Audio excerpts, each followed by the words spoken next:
everyone, this is a video about very difficult T-junctions which are closed, which means you can't see. And then in the new road, you've got loads of parked cars. Now in these situations, we can't just come out of the junction if we can't see, because that would mean that we've got guess, luck and hope on our drive. And all of those things are terrible because we are in severe danger. There's lots of risk if we can't see. You know, you don't want to come out of a T-junction where you're like, I hope that there's someone not coming. I'm lucky that something is not coming. And I'm guessing that something is not coming. None of those things are any good with driving, and we never want that to be.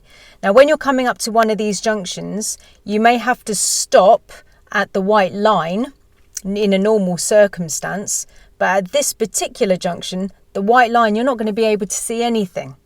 So you're going to have to very carefully, in an organised way, if it's safe to do so, very carefully peep and creep with good clutch control to move forward to see beyond the parked cars. It is vitally important that you can see the road before you go. Otherwise, you have got guess, luck and hope. And that is just asking for an accident to happen.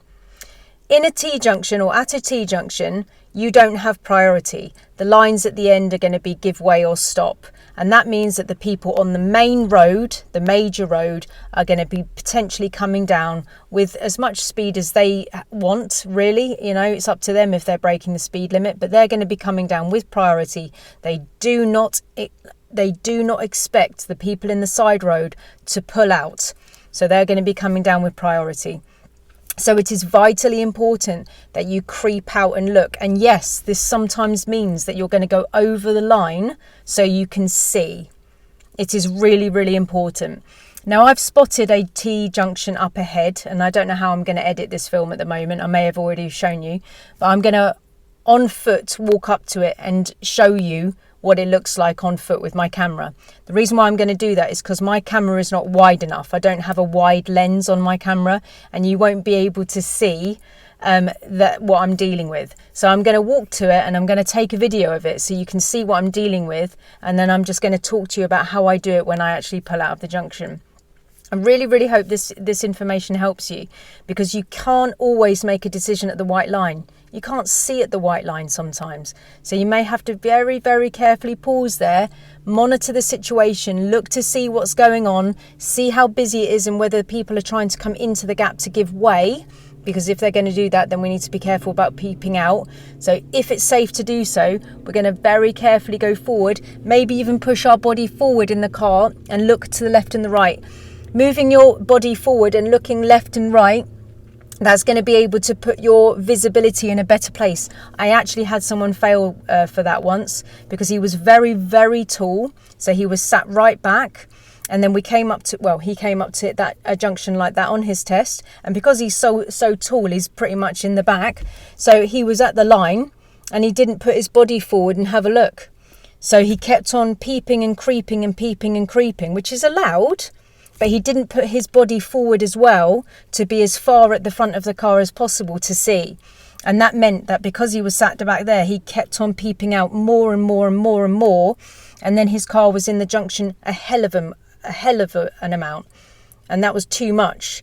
So you've got to team it up with, yes, you're allowed to go over the line, but also you need to put your body forward so your head is as far forward as it can be near the front of the car so you can see the people on the major road coming. You need to peep and creep so you don't have guess, luck and hope. You need to know that you can go at the junction and that there's no one coming. All right? It's very important. In a normal circumstance, if you don't need to cross the line, then you mustn't, because that means that you're on the main road. But when there's parked cars or when there's some kind of obstruction in your way that makes you not be able to see, you must peep and creep forward and have a good look. No guess, luck and hope. That is dangerous. We need to know that you can go. All right, so I don't know how I've edited this. You may have already seen it, but I'm going to walk to this junction now. I'm going to show you also what it looks like.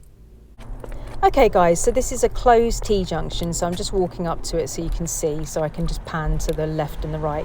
It's a little bit easier to see on the left because there's a break in the traffic there, but on the right you can see that the black car is sort of over into the new road, so you just can't see unless you pass the white line. You wouldn't know that anything's coming at this junction, so you would really have to take the car out and bend forward and look to see if it's okay. Okay, so I'm going to have to favour the camera to be there so you can see. So it's mirror signal. Coming up to the white line now. I can see more to the left than I can to the right, so I'm going to peep and creep. I can't see a thing. Peep and creep. I'm going to go forward, putting my body forward to see past the black car. Yep, nothing coming. Brilliant. So I teamed it up by peeping and creeping very, very carefully. I could see more to the left than I could the right. And then I put my body forward, so my head was as far forward as physically possible, so the minimum amount of my car could go forward.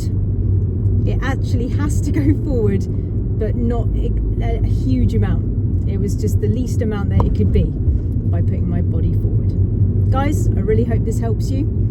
If you need to use peep and creep to see if your junctions are safe, please do it.